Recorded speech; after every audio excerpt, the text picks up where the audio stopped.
पुणी ह्रास होला सुना दर केते टंका ह्रास होला नुआ दर केते रहिछि जदि आपण माने उभय सुना रूपा किनिया पई प्लान करथुवे आपनको पई खुशी खबर।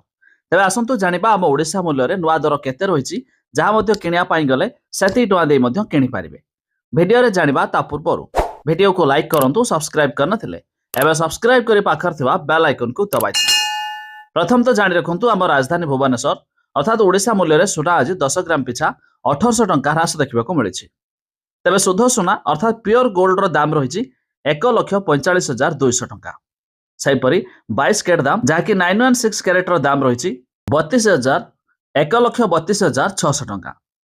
सेपरी MCX अर्थात मुंबई रो मल्टी कमोडिटी एक्सचेंज रे आज भी मध्य सुना दाम रे आंशिक मात्रा ह्रास देखा मिली। तेबे शुद्ध सुना 24 कैरेट दाम जहाँकि 1,45,600 टंका रही बेले 22 कैरेट दाम रे 10 ग्राम पिछा 1,33,400 टंका रही। ता छड़ा दिल्ली रो सरफा बाजार रे आज भी मध्य सुना दाम रे 1200 टंका ह्रास देखा मिली।